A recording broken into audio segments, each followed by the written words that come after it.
Welcome everybody back to Boost in Motion, guys. And today, Infinity gave us an update, right? And they don't know what the hell they're doing. Guys, hit that intro. Welcome everybody back to Boost in Motion, guys. Good morning, good afternoon, and good night. Thank you.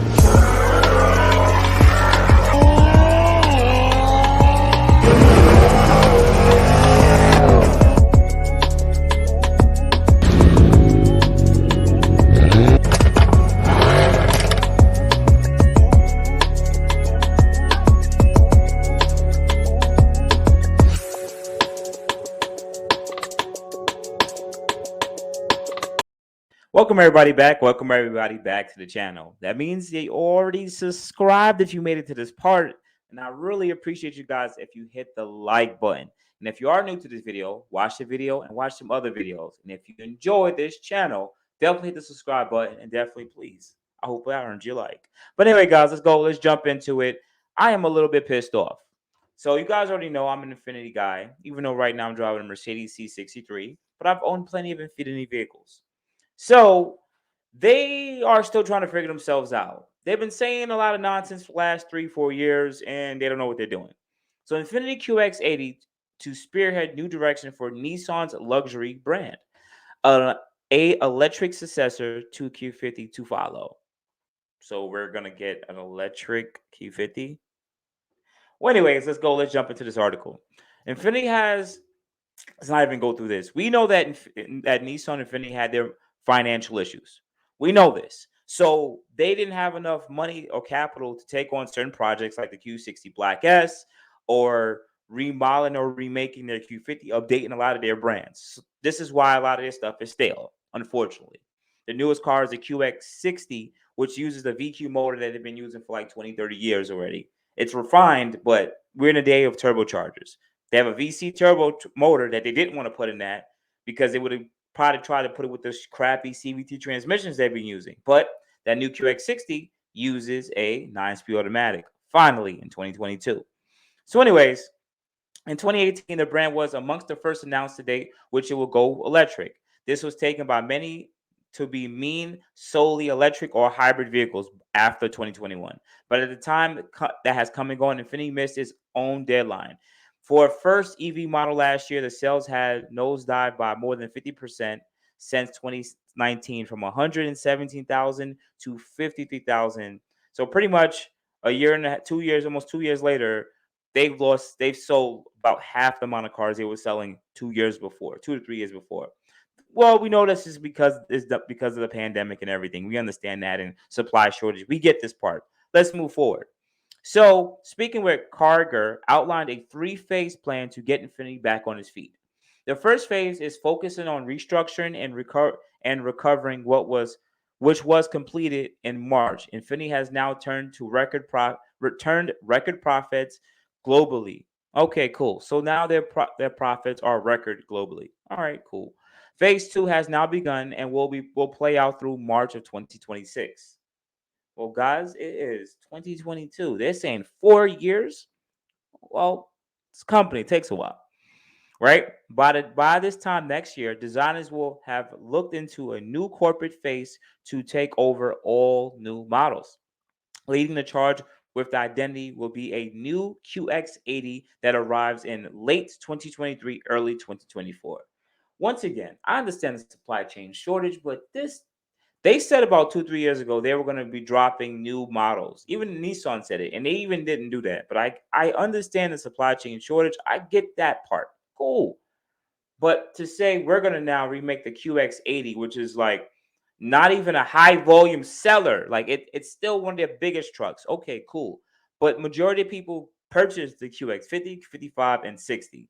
The QX80, how would I get it supposed to spearhead the crossover part? But what is it really going to be made out of? Like it has a V8 and 7-speed automatic transmission, right? Which has been there forever.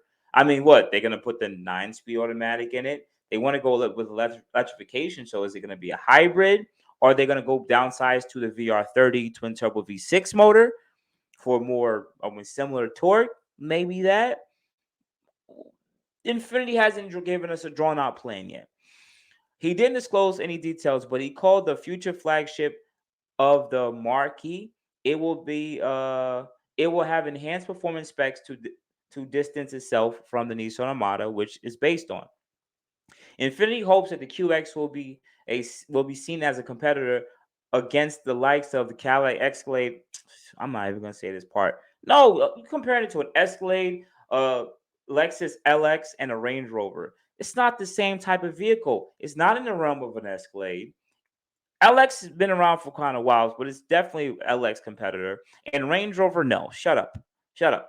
Despite riding on the same platform as a Patrol, a Land Cruiser like body on frames SUV since 2010, the QX has not fallen in sales as much as the other ones because people aren't buying much of them in the first place. That's it. It's a consistent flow.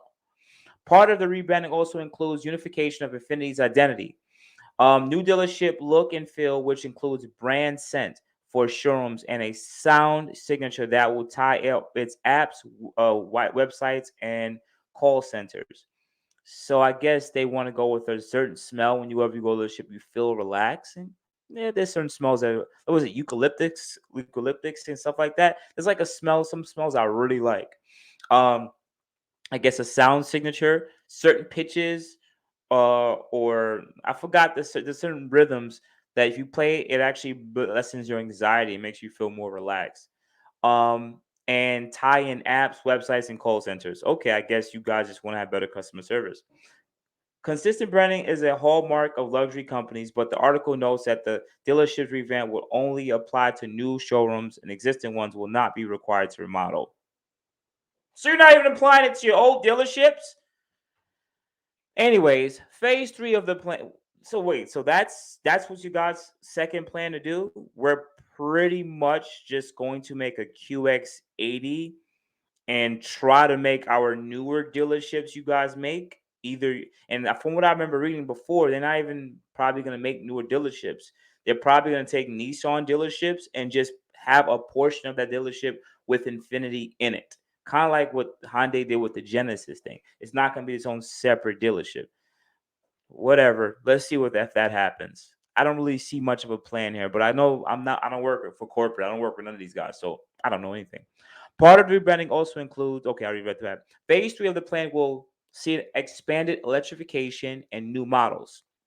So if phase three is after 2026 and 2022, the article mentions an all-electric sedan to replace the Q50, debuting in 2025. So in 3 years, they wanted to display an electric Q50. Electric. How nice. I don't understand this. And you know what? I'll wait to end the video to talk about electrification, right? Followed by a BEV crossover. Electrification may also bring entry-level crossover and coupe-style fastback crossovers about the size of the QX60. Most importantly, the new plan is not strictly about sales figures, seemingly a rebuff Gauss or Goosen philosophy. Steady, sustainable growth. Yes, that's actually very truthful. That's why they put VQ motor in the QX60. It ain't a turbo motor, but as long as we're making sales and we're giving them a good, decent product, it may not be the best, but at least we know we're at least amongst the running. He puts the blame on Infiniti's current product stagnation squarely on pursuing market share. The emphasis on product over volume is a good sign that Infiniti and Nissan has turned a corner. Remember, a lot of their parts used to be cheaper in 2005, 2006, right around the late 2010s, because they were just trying to push volume cars. They weren't really making good cars. They were making good looking cars, but they really weren't good cars. So they make profits low and just push volume, and saturate the market. That's how they made money. But they seem like they want to go more to a good product rather than volume. Cohesion is in branding is a good start, but in the absolute minimum, but it's absolute the minimum and a luxury brand should aspire to. A unique character, the most difficult to replicate and manufacture better. It is also the key to setting one apart. With the current trend of go anywhere, truly off-road compatible SUVs show no signs of whatever. QX60 is a small choice for a flagship. In many parts of the world, variants patrol rivals um, the Land Cruiser in ability. Okay, and hopefully the QX isn't simply a dumbed down badge of American customers. And there's really nothing here else for me to really look at. And of course, I've seen this prototype for like ever. Like we've seen this thing forever. Like I'm gonna give you guys my honest opinion, right? Right? Here's my honest opinion. Let's go. I don't understand these brands and how they keep trying to push electrification. It really pisses me off. Now, I understand that they want to make a QX50. I understand the other plans, right? But just to sit there and say, I'm going to take one of your high volume Q50s, and now I'm going to sell you an electric version of it. Let's say we don't know if it's hybrid or all electric, right? Hopefully it's hybrid, right? But let's just say they trying to make more electric vehicles, right? Electric vehicles are a small portion of the market share of markets of cars that are sold per year.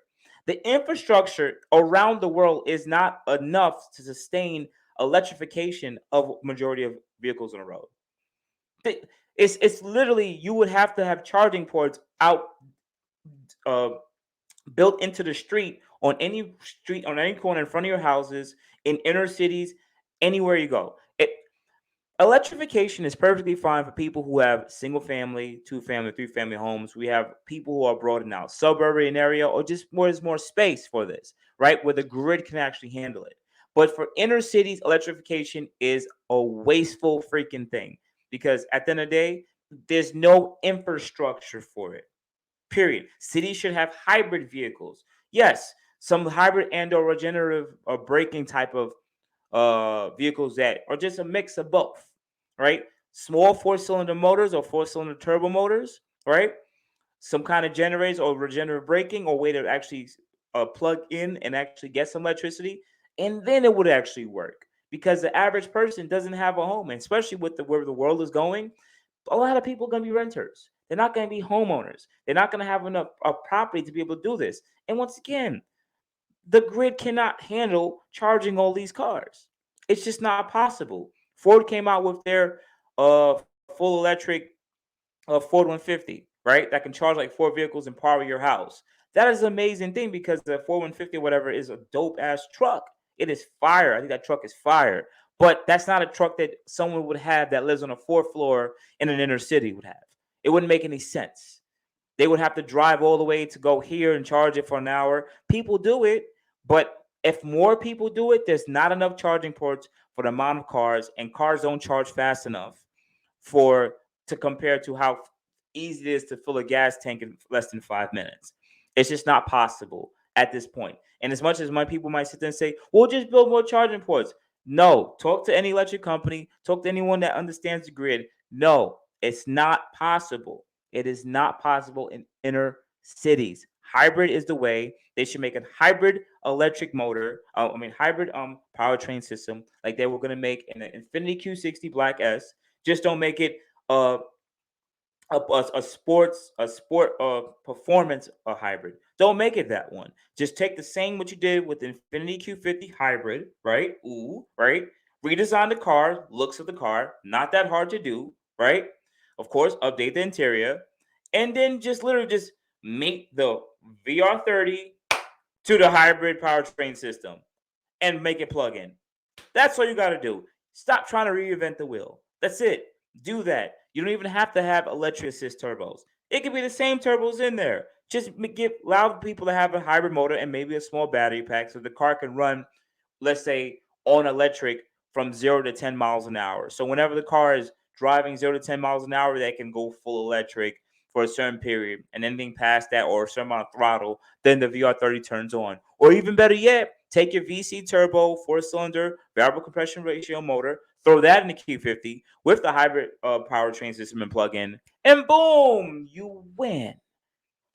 I don't know, but I don't work for Infiniti. I'm just someone who is reporting what's going on in the world and what's going on in the automotive world. So, otherwise than that, guys, I really appreciate your time. Thank you for always banging with your boy Boost. Tell me if I'm bugging. Tell me if I'm losing my mind, because I be getting pissed sometimes. Outside that, guys, you have a good morning, good afternoon, good night. Thank you, guys. I appreciate you so much. Thank you for always banging with your boy Boost. You already know what to do. Let me hit that outro. Thank you, guys. I appreciate you. Thank you everybody for watching. Do appreciate you guys. Love you guys very much. You can also check out the 2 links I posted for some of my other videos. Also on top of that, if you want to purchase some boostinmotion merch, definitely check the link that I posted also. And finally, if you've been watching all my videos and you enjoy them, please hit the link to subscribe to my YouTube channel. Thank you.